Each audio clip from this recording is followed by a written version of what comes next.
studying from the book Empty Lives, published by Leal Publisher.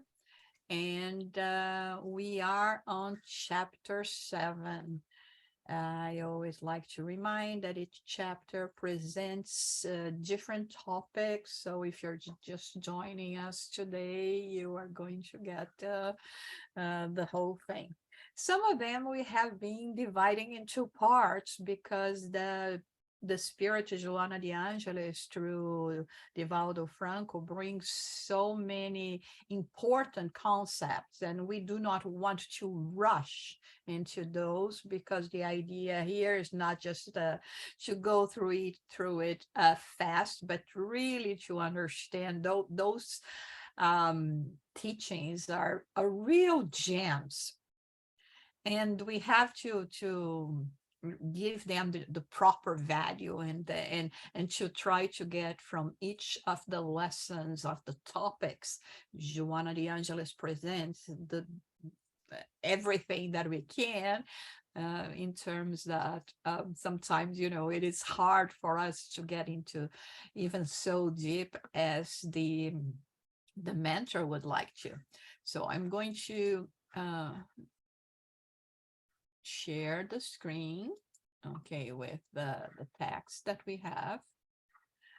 So last time we were talking about this lesson that is called scandals. And just for us to recap a little bit, the way that Joanna de Angelis presents to us here, what is a scandal? She's telling us that it's any and all acts that go against good morals.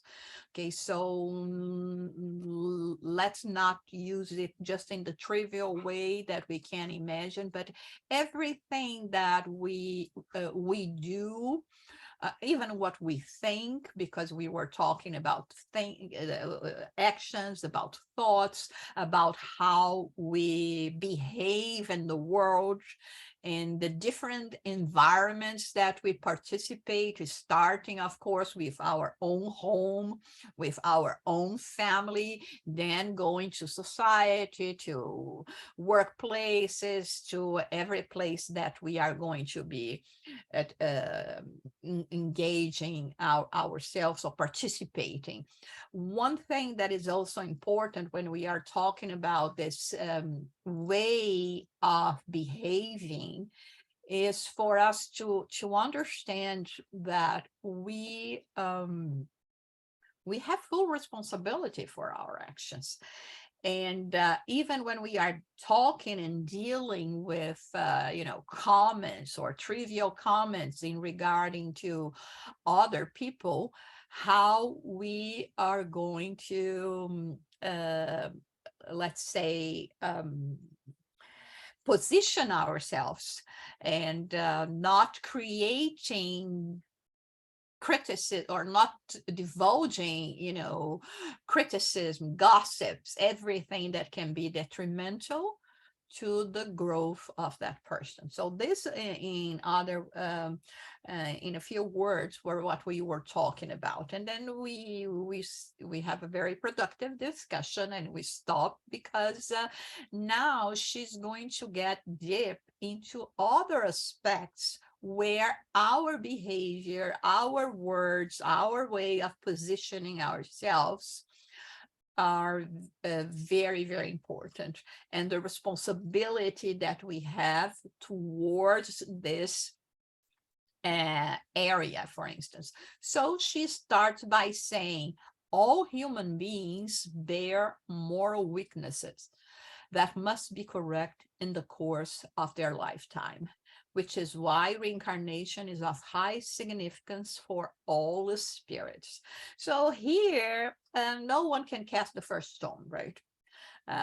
We cannot be pointing our fingers to others saying, listen, look at what they are doing or not doing, because there are no one perfect in this world. As far as we know, there was just one that came over 2,000 years ago, and after that, no one was like him, Jesus, right? So we cannot say that because maybe we know a bit more, we are now finally taking care a bit more of our behavior, being more mindful in relation to our actions, that we are perfect. We are far from it, which doesn't mean here for us also to think about giving up because it's too much work, or just because saying, regardless of what I do, I don't see that much of improvement. Yes, there is improvement. And maybe, on the day-to-day basis, we don't see them ourselves, but other people see it. I think it's not uncommon sometimes when there are people that we don't see for a while, and then they look at us and say, oh no, you look different, right? Sometimes they even go to the point of saying, you look more lighter, or I don't know. People, we have a tendency, of course, of trying to pinpoint that in the physical aspects, in trying to say, you change your hair, or or this or that, and it's not that. It's really, let's say, our aura, right? The energy that we are emanating, things like this. So fortunately, like Joanna de Angelis says, there are reincarnations in work in our favor, because what we cannot do or achieve now, we are going to achieve late, which, in my opinion, is a very consoling fact. Okay, so right conduct is no longer a virtue, but a necessary duty that must be exercised consciously and without possibility of defection. I just love that. When she removes right conduct, just saying, oh, this is a virtue that I have to acquire. No more. No, it's not a virtue, it's a duty. We have to do that, especially those like, ourselves, that we are trying to open up our eyes to, to go and act in righteousness.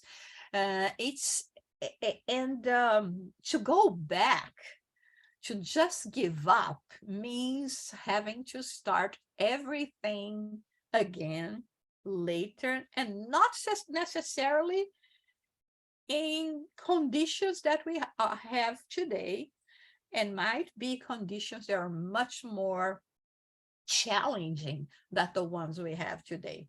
For that to happen, the gospel of Jesus offers the most effective moral and spiritual means to speed up the process of evolution. Again, every time we talk about Jesus, regardless of how much we have this feeling, or how much feeling we have towards Jesus, we are talking about Jesus examples, Jesus teachings. The idea here is not to worship the man, the pure spirit, but really remove ourselves from, this sense of worshiping a man and not paying attention on the lessons, on the teachings, because Jesus was not looking for, to grab our attention for himself on a personal level. And every time he stated, it's my Father who does, it's my Father who decides. I am but an instrument. So let's think in this sense. So here, when we talk about the gospel of Jesus, we are talking about all the lessons that were written, right, in the through the evangelists, that represent what he lived and his teachings. And in this sense, we all know that he constantly called our attention to follow in his footsteps, like when he said, I am the way,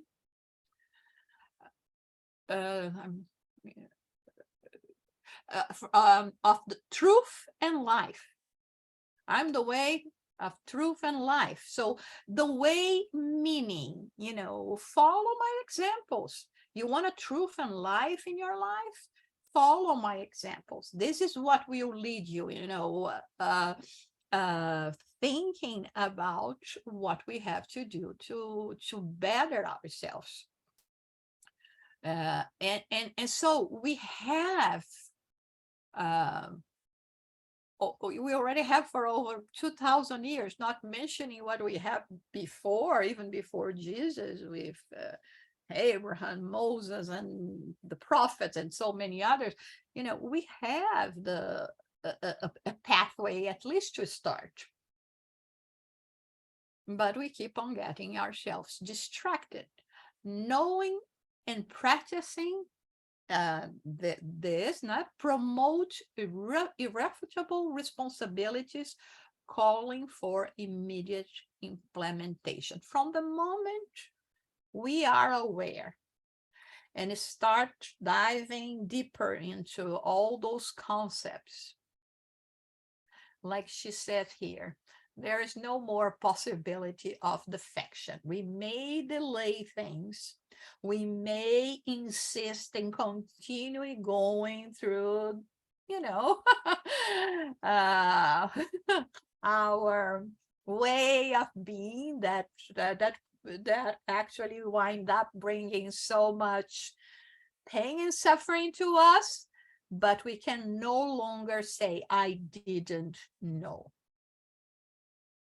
Now we know. And now it's up to us to follow the responsibilities. It's a huge thing to do that. Yeah. But we like she says here, we are not abandoned. We are not just, let's say, let's think about, we are visiting a country that we or a place, a city that we have never been there before. And they say, well, in a certain area of the city, there is a monument that you want to see. Okay, this is not enough information. I want to know, details. What city, what neighborhood, how to get there, what kind of transportation should I take to get there, what are the times of the day that they are open, that I can go there, because if we're talking about a museum, maybe there are restricted hours for us to get there. So we want, and we try to gather all this information. So in this journey for our betterment, we have the guide, we have all the teachings that we have from Jesus and others after and before, right? We have the instructions, the roadmap. But we cannot distract ourselves and say, oh, here, there is a stand of, ice cream. Let me stop here to enjoy myself. Oh, a lake. And then we miss the time, we miss the opportunity, the museum is closed, and we can no longer go that day. We have to start all over again the next time, next day, next incarnation. Comments, questions, sorry.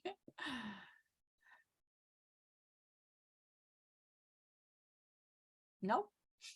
Okay, so let's go there.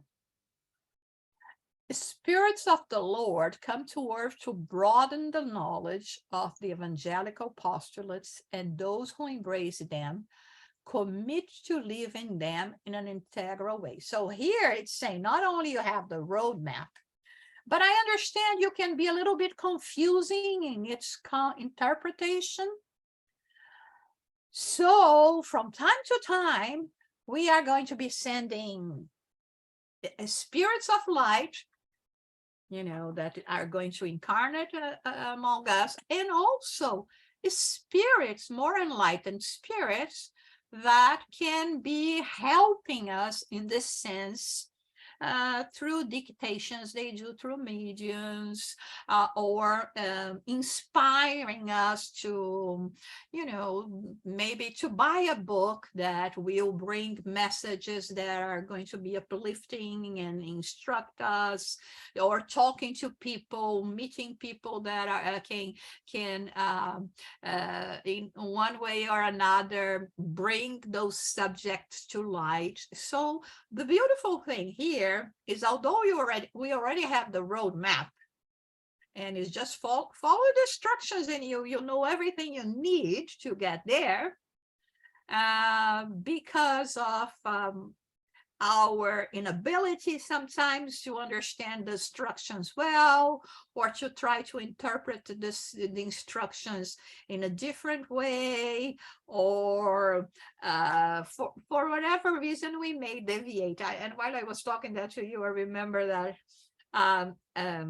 a few years ago, I was in Brazil, and a friend of mine, Luciano Vieira de Mello, was releasing this movie that was And Life Goes On.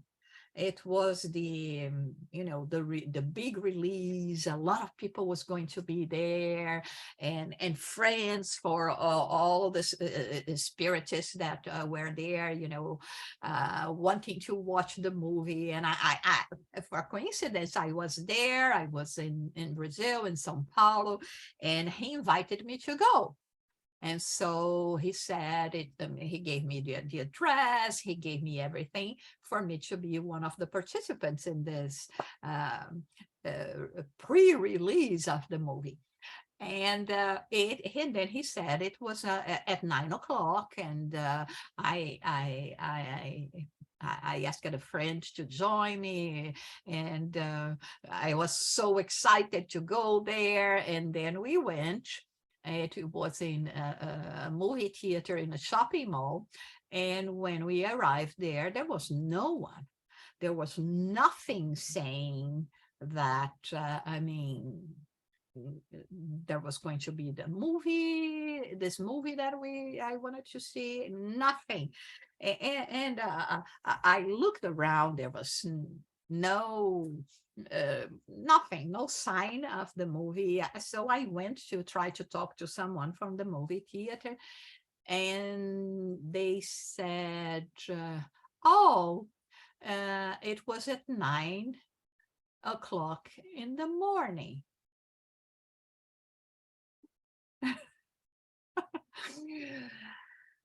I was, of course, so frustrated, right? I missed everything, and meeting with the friends and etc. But when he said 9, like I said, I had the roadmap, but I interpreted in a wrong way. I thought about 9 p.m., not 9 a.m., because he didn't say 21 hours like normally we use the 24 hours clock in Brazil. So it was interesting to it's sad that I missed it.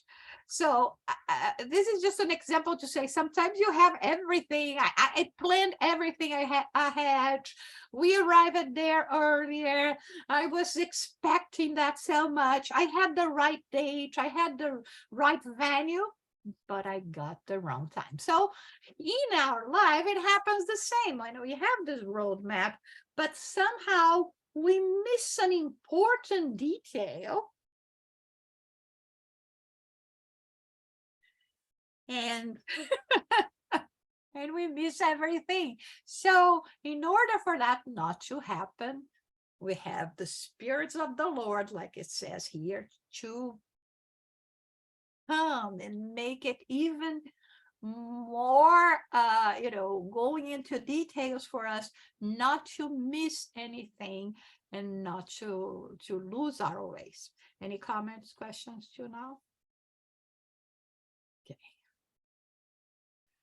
Jussara, Yes. it's just beautiful the way you added, and I was thinking about all the opportunities we have all the, because we have all the messiahs, we had the Jesus coming, we have, and now we see clearly how they are engaged to help us to improve ourselves. So it's, everything is in our hands, and it is beautiful, and it's the same time it's a big responsibility, because if we are here sitting down in the middle of the, at noon, to have that class, it's because already we know that somebody was working and the spirits came and they asked Jusara to somehow to get that book and ask and go and spread this beautiful knowledge. So we have, now it's our responsibility how we're gonna use, and this, it's a big responsibility. And like we were talking this morning, it's growing up and live all the experiences here in the planet is not easy. It's painful sometimes, but we have to continue and persevere that we are never alone. That's the most beautiful I can get from here. It's beautiful. Thank you. Yeah, and I was thinking, when we go, to an event, to a concert, to the opera, or some place like that, you go to the right place, you get in, and you have the ushers to lead you to your place. So along the process, you will have people helping you to find your right place. So I mean, if I may, I would say that some of those spirits are the ushers, leading us just for you not to get lost in the way. You are in the third row, but maybe you will miss it somehow. So that's interesting. Let's go ahead. Nevertheless, the sagacity of some individuals lead them to commit heinous actions that they mask with cynicism and apparent innocence.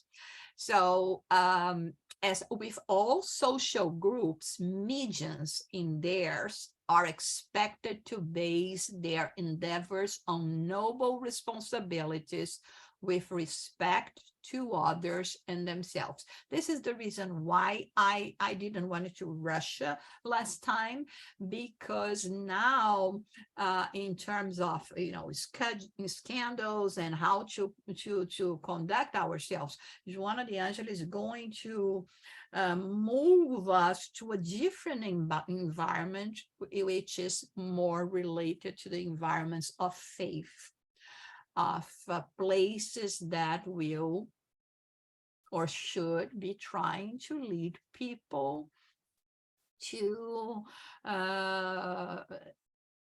moral transformations. And so she says, the fraternity that is so necessary among everyone cannot go beyond the limits of respect and moral consideration, which are indispensable for exercising the faculty of mediumship, as well for the assistance of good spirits, who can only communicate through those who are humble and honest. At first, while they are still working in self-improvement, the servants of mediumship receive instructions for the guides, at which point living a moral life is key for naturally adopting the Christian behavior that must become the norm of all people. So everything that she mentioned before in relation to us as human beings, as citizens of this planet, now becomes even more aggravated in terms of how we have to conduct ourselves when we are talking about being the interpreters of the spirits. And here, if you're thinking, oh, I'm not a medium, I'm not an interpreter of the spirits, remember what is written in the Spirits book by Allan Kardec that we were celebrating 2 days ago, January 15. It's released on January 15, 1861, where it's stated that everyone is a medium. So it may not be an ostensive way of presenting itself, but everyone is a medium. So there is always this interchange between us and the spirit realm. But of course, there are those that are going to be dedicated to that. Even if they are not part of, let's say, a spiritualistic church or philosophy. And what is the difference here? They all may be religious or going for the moral venue, but not all believe in the interchange between human beings, incarnate human beings, and the spirits. So in this sense, she's calling our attention even more to the responsibility that we have in our actions. And again, the roadmap to try to go through and practice the duty, no longer the virtue of being righteous. Any comment or question here? So let's continue. Nevertheless, the sagacity of some boasters and exploiters caused them to practice heinous actions which they disguise to their own misfortune. If scandals have a harmful effect on incarnate individuals, when it occurs in the sanctuaries of faith of any religious or non-religious doctrine, in schools, on the workplace, they are even more degrading and perverse. The victims who have been deceived and abused carry heavy burdens of resentment, despair, distrust, and skepticism towards their neighbor, whenever they may be. And all the unfortunate consequences of these nefarious actions are the responsibility of the offender, who has no idea about the harm him or she has done. Sometimes centuries pass before reparations are made. So when you are there representing a moral, philosophical, religious institution, you have to be even more careful. We don't need to talk here about, the abuses that we see all over. And unfortunately, many times, because of the behavior of some people, some individuals, they label the whole faith and blame the whole faith because of those individuals. And the faith and the institution has nothing to do with that. We cannot be responsible for what individuals are going to be doing. Yes, they should be better. They should know better. They have more understanding and knowledge, but not necessarily the moral. They're struggling like every one of us. And so this is why, in any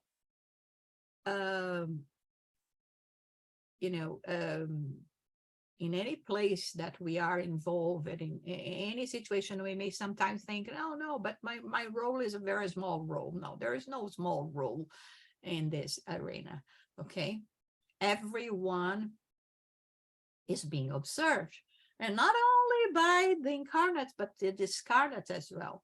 What kind of spiritual connection we are going to be making in this sense as well, because if we have the moral, highly evolved spirits that will come to help us, interpret and go move forward with this roadmap, we will have others that will say, no, stay here and delay your journey with me as well, right?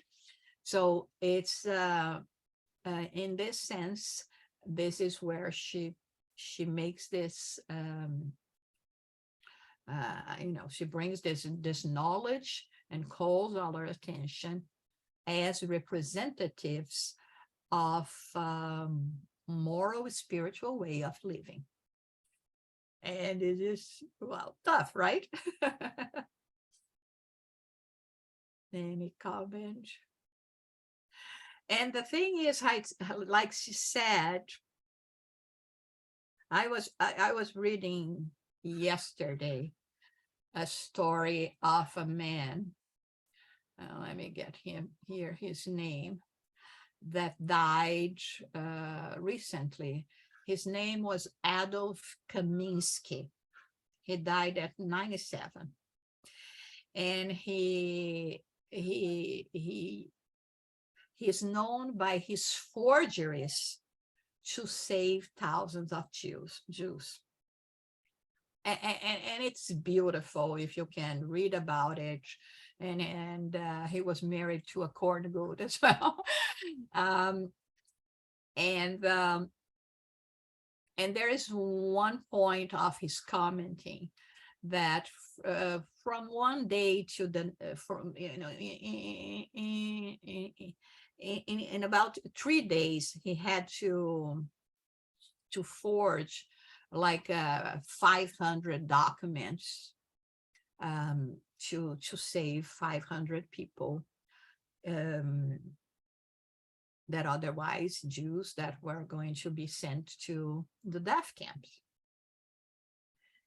And then he said he stayed 2 days straight without sleeping, because he said, every 30 minutes that I sleep, it's one person that is going to die if they don't have the documents.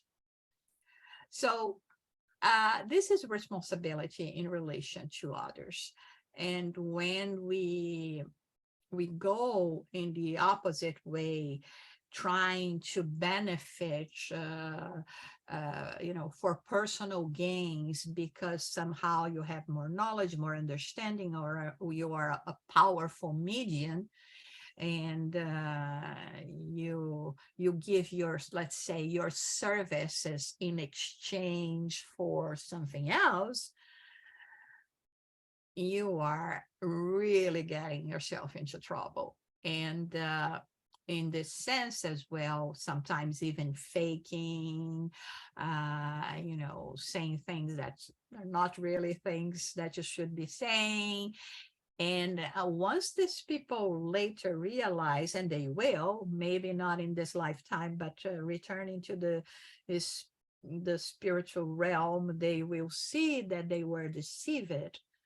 I mean, when you abuse from people that are so in such a fragile stage, in need of spiritual guidance, all of that, it's very serious. It's very serious.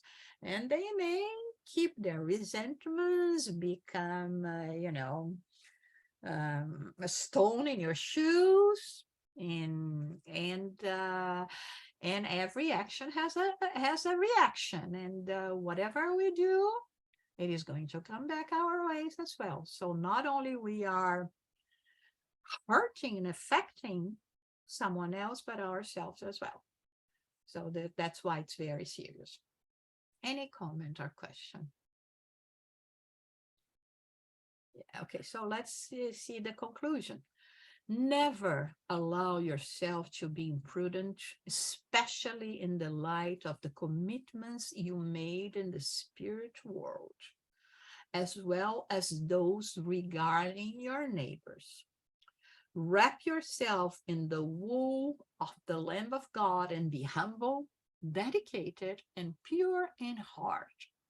Do not delude yourself with transient, maddening pleasures or the treasures of illusion that are easily undone. Be faithful in all your actions, gentle and correct in your commitments, and noble in your affections.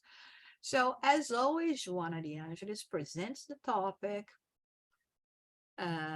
gives the main content, but she says, listen, you wanna go and do what is right. Here is the formula. Here's what you have to do. Not be imprudent, be mindful of, the commitments you have accepted before your reincarnation.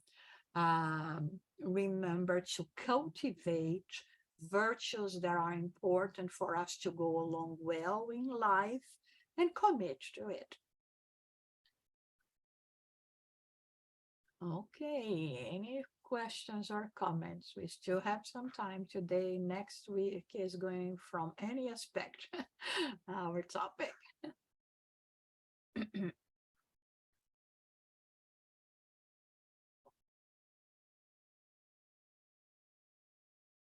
Yeah, nothing.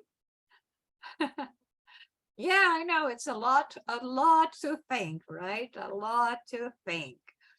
But I think, when I read all that, I don't know if I have a very optimistic way of looking at life. But I'm always that person that sees the good thing in that, right? Okay, I'm not there yet, but it's no problem. I have time. Here now, I have other incarnations. Hey, I'm not alone in the journey, because there are other brothers and sisters that are tracking the same path as I am. And we can even exchange, ideas, experiences to go faster, not having to go alone. And hey, I have, the ushers, the spirit guides that will be one way of another sending me clues to where, so that I do not miss the right road to where I wanted to go. And there are instructions that were given throughout time. And not only that, from the spiritual perspective, but even from material perspective as well, as we are improving, our human laws are improving as well. And for the moment, they are almost enough to guide us if you don't want to have anything to do with the spiritual. What we have in human laws today is enough for us to lead a righteous life. People are not doing that, but it's their choice, it's their free will, but there is cause and consequence. So having this perspective of not being alone, of having, or regardless if I fail now, I will have new opportunities. And looking back, see how much we have achieved already. It's something for us to celebrate and not put us in a down mood, right? Say, oh my God, yeah, I still don't do that, right? No, yeah, well, there's so many things that we didn't do before and we are doing today, hopefully for the better. And that's the journey, that's the pathway. Yes, Sonia? And these lessons not keep me down, but guide me. It's like a bless. I feel like a blessing I'm receiving. And then why I'm quiet, it's because I'm meditate in so many lessons between each line we have. Then in this chapter, when in the beginning mention about, oh, you need to learn and know about gospel, seems like, oh, so many things I need to do. I'm not there yet. But in the other hand, she called us, right now, we need to have responsibility with small attitudes, to see, to look around and see what do we like to follow. Because bad things and no good moral attitudes call us beside us. Then and then she call our attention to look around and see and which choice we are making for our life. Many times it's simple. It's simple. It's not, oh, like a gospel call. It's like so many perfect ways from Jesus, but small things in our daily life. That's why I believe this book is very nice, because to call our attention for our daily attitude. Then we can do this. We can do this, not follow like degraded attitudes, but option for a good moral attitude. So important, not just because, oh, I'd like to be a medium, but as a person in my daily life, because every time when we feel like a bad energy is close to us, you have a choice. Go there, go far away from this, not stay there. And Yeah, to be quiet is not in the bad way, like I feel heavy, but I feel light. it's so Thank you. important, what you said, Sonia, in the sense that this is one thing that I really always want people to focus on, the actuality of spiritual values, because all of that is all that we are studying in terms of spiritism or any other spiritual philosophy. It's for the here and now. It's not something that just refers to 2000 years ago or 2000 years after it was, if I go to heaven or something like this. It's for us to apply in our daily lives, to apply it now. So those are important concepts for us to better ourselves today. And sometimes people, because they have preconceived ideas about spiritual philosophy, spiritual values, religions, etc. They move away from things that could actually be contributing tremendously to them. And this is one thing that we have to keep in mind. Anyone else? Or okay, so we are going to end.